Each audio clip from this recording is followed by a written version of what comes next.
하나님의 말씀 사도행전 4장 32절에서 37절까지의 말씀을 봉독합니다. 믿는 무리가 한 마음과 한 뜻이 되어 모든 물건을 서로 통용하고 자기 재물을 조금이라도 자기 것이라 하는 이가 하나도 없더라. 사도들이 큰 권능으로 주 예수의 부활을 증언하니 우리가 큰 은혜를 받아 그 중에 가난한 사람이 없으니 이는 밭과 집 있는 자는 팔아 그 판 것의 값을 가져다가 사도들의 발 앞에 두매 그들이 각 사람의 필요를 따라 나누어 줌이라. 구브로에서 난 레위족 사람이 있으니 이름은 요셉이라. 사도들이 일컬어 바나바라 번역하면 위로의 아들이라 하니 그가 밭이 있음에 팔아 그 값을 가지고 사도들의 발 앞에 두니라. 여러분 혹시 좋아하고 싶은 것이 있습니까? 이것만큼은 조금 좋아하고 싶은데 그것이 좀처럼 안 되어서 고민하시는 분 계실까요? 저에게는 딱 그런 것이 있었습니다. 좋아하고 싶은데 도저히 좋아할 수가 없는 것이 있었습니다. 커피예요. 특별히 청년부 사역을 할 때 카페에 갈 일이 참 많았습니다. 카페에 가면 가장 저렴한 것이 아메리카노 아닙니까? 그런데 그때만 하더라도 커피를 좋아하지 않았습니다. 좋아할 수가 없었습니다. 콩 태운 물을 우려내서 마신다니 좀처럼 알 수가 없었습니다. 태운 물 아닙니까? 몸에 좋을 리가 없었거든요. 게다가 콩 몇 알을 갈아서 태운 물을 마신다고 하면서 그 값을 몇천 원씩 받으니 저로서는 납득할 수가 없었습니다. 그러면서도 항상 카페에서 만나다 보니 커피를 좋아했으면 좋겠다 싶은 마음이 굴뚝 같았습니다만 좀처럼 좋아할 수가 없었습니다. 그런데 이것이 참 곤혹스럽지 않습니까? 좋아하고 싶은 마음은 굴뚝 같은데 좀처럼 좋아할 수가 없는 이 답답한 마음. 여러분 이럴 때 어떻게 여러분은 해결을 하십니까? 마음을 굳게 먹겠다고 해서 좋아하지 않는 것을 좋아하게 된다는 것은 어불성설입니다. 그런 문제가 아니기 때문에 그렇습니다. 많은 그리스도인들이 신앙생활을 잘 하고 싶어 하십니다. 다짐도 하죠. 새벽 예배를 나가겠습니다. 성경을 하루에 몇 장씩 읽겠습니다. 큐티를 하겠습니다. 정해놓은 시간에 기도를 하겠습니다 하면서 애를 씁니다. 그런데 그게 생각처럼 잘 되지 않죠. 마음먹은 대로 잘 되지 않습니다. 그런데 여러분이 신앙생활을 잘 하고 싶은 그 마음의 중심은 도대체 무엇일까요? 주일 성수 잘하고 11조 열심히 내고 해서 뭐 하시려고요? 성공하고 부자 되고 싶으셔서요? 건강하고 싶으셔서요? 그것 때문에 신앙생활 잘하고 싶으십니까? 신앙생활을 잘하고 싶은 그 중심에는 주님을 사랑한다는 마음이 있어야 해요. 그것이 본질입니다. 이 포인트가 맞지 않으면 우리는 아무리 열심히 노력을 해도 신앙생활을 잘할 수 없어요. 그런데 좋아한다는 건 마음 먹는다고 되는 것이 아니에요. 내가 마음 먹는다고 주님을 사랑할 수 있는 게 아니죠. 그건 그런 문제가 아니기 때문에 그렇습니다.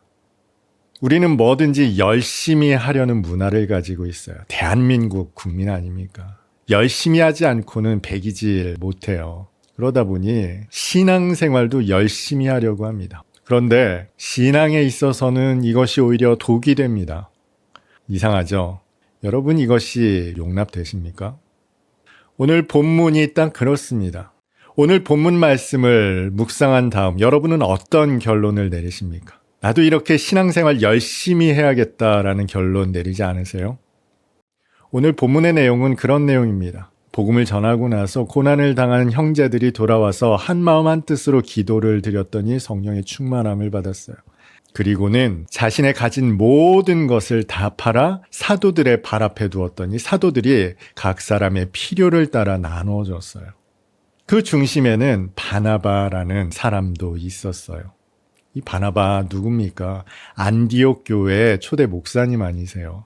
사도 바울을 천거했던 분입니다.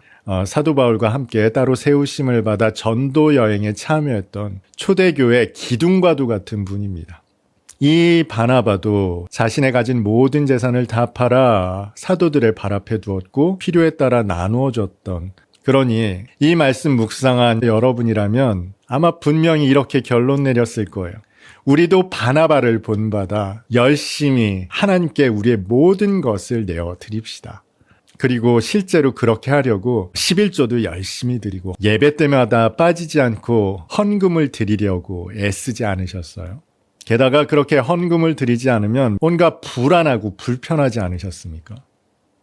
이것이 전통적인 신앙을 가진 저와 여러분들의 특징일 겁니다. 뭐든지 열심히 하려고 해요. 그런데 그것이 됩니까? 여러분 가진 모든 재산을 다 팔아 봉헌할 수 있으시겠어요? 여러분, 많은 분들이 이것 때문에 시험 들지 않습니까? 교회 건축한다고, 선교하겠다고, 작정헌금했다가 스스로 넘어지고, 스스로 시험에 빠지고, 그런 경우 없으셨습니까? 여러분, 우리는 이렇게 뭐든지 열심히 하려고 하다가 자멸하는 경우가 있었어요. 뭐가 문제였을까요? 이렇게 말씀드리면 아마 궁금할 거예요. 하라는 겁니까? 말라는 겁니까? 그러면 술 마시라는 겁니까? 마시지 말라는 겁니까? 담배 피라는 겁니까? 말라는 겁니까? 주일 성수 하지 않아도 된다는 겁니까? 11조 하라는 겁니까? 말라는 겁니까? 뭐든지 열심히 하려다 보니 우리는 항상 이렇게 결론을 내립니다. 이것이 바로 우리가 가진 신앙의 한계입니다. 뭐든지 열심히 하려다 보니 하나님의 말씀을 율법으로 인식하더라는 거예요. 해야 하는 것과 하지 말아야 하는 이분법적인 방식으로 인식하더라는 거예요. 오늘 말씀에 따라 바나바처럼 여러분 가진 모든 재산을 팔아 교회 봉헌할 수 있겠어요? 선교사님께 헌금할 수 있겠습니까? 뭐가 잘못됐을까요? 그렇게 할 수 없는 내가 믿음이 부족한 것입니까? 아니면 그렇게 하지 않아도 된다는 면죄부를 드리려고 이 말씀을 나누는 것일까요? 오늘 본문은 아니지만 바로 이어서 정말 그렇게 하려고 했던 부부가 등장합니다. 사도행전 5장의 아나니아와 삽비라입니다. 이들은 딱 그렇게 법으로, 율법으로 인식했다는 거예요. 그래서 그들도 밭을 팔았습니다. 그 판값을 사도들의 발 앞에 드렸어요. 그런데 어떤 일이 벌어졌습니까? 부부가 죽어버렸어요. 아니, 밭을 팔아서 헌금을 드렸는데 헌금을 드린 그 직후에 죽어버렸단 말이에요. 이 말씀을 두고서 성령을 속였기 때문에 그렇다. 그들 마음속에 드리려는 마음이 없었는데 드렸던 거예요. 그런데 왜 그들은 드리려는 마음이 없음에도 불구하고 드렸을까요? 그리고는 얼마를 감추었을까요? 말씀을 율법으로 인식했기 때문에 그래요. 받아들였기 때문에 그래요. 여러분, 이 대목이 대단히 중요합니다. 많은 사람들이 신앙생활을 율법으로 인식해요. 해야 하는 것과 하지 말아야 하는 것으로 생각한다는 거예요. 실제로 많은 목회자들이 그렇게 가르치기도 합니다. 그래서 뭔가 잘못된 일이 생기면 내가 11조를 빼먹었구나. 내가 헌금을 드리지 않았구나. 내가 주일 성수를 제대로 하지 않았구나 하는 방식으로 그렇게 신앙생활 하시는 분들이 있어요. 여러분, 신앙의 본질이 무엇입니까? 주님 사랑하는 거예요. 그런데 내가 커피를 좋아하지 않는데 커피를 좋아하겠다고 마음을 먹으면, 열심히 하면 커피가 좋아집니까? 그건 그런 문제가 아니잖아요. 열심히 한다고 좋아질 수 있는 문제가 아니잖아요. 우리가 믿음을, 말씀을, 신앙을 법으로 받아들이면은요, 우리는 반드시 망할 수밖에 없습니다. 아나니아와 삽비라처럼 헌금을 드리고도 자멸할 수밖에 없다는 겁니다. 그러면 목사님, 도대체 어떻게 하라는 겁니까? 오늘 본문을 주목해서 살펴보셔야 합니다. 이런 말씀이 등장하죠. 믿음으로 모인 사람들이 한 마음 한 뜻이 되었다라고 소개하고 있어요. 얼마나 이상적입니까? 이 많은 수천의 형제들이 한 마음 한 뜻이 되었다는 거예요. 그러면 어떻게 한 마음 한 뜻이 되었을까요? 재산을 팔아서 가난한 사람들에게 나눠줬기 때문에 한 마음 한 뜻이 되었을까요? 이들이 율법으로 지켰기 때문에 한 마음 한 뜻이 되었을까요? 본문 32절을 보겠습니다. 믿는 무리가 한 마음과 한 뜻이 되어 모든 물건을 서로 통용하고 자기 재물을 조금이라도 자기 것이라 하는 이가 하나도 없더라. 이들이 하나도 없었던 그런 이유가 무엇일까요? 사도들이 큰 권능으로 주 예수의 부활을 증언하니 무리가 큰 은혜를 받아 그 중에 가난한 사람이 없으니 이는 밭과 집 있는 자는 팔아 그 판 것의 값을 가져다가 사도들의 발 앞에 두매 그들이 각 사람의 필요를 따라 나누어 줌이라. 사도들이 큰 권능으로 예수의 부활을 증언했습니다. 그랬더니 큰 은혜를 받았어요. 여러분, 이 대목이 너무나 중요합니다. 이들이 진짜 복음을 들었습니다. 예수의 복음, 부활의 복음, 생명의 복음을 들었어요. 그랬더니 큰 은혜를 받았습니다. 그리고 나서 이들이 한마음 한뜻이 된 거예요. 그런데요, 헬라어 원어를 살펴보면은 이 되다라는 표현이 없습니다. 그들이 한마음 한뜻이었다. 뭐 이런 거예요. 그들이 한마음 한뜻으로 그 가진 것을 다 팔아 가난한 사람들에게 나눠줬다. 이런 내용으로 기록이 되어 있습니다.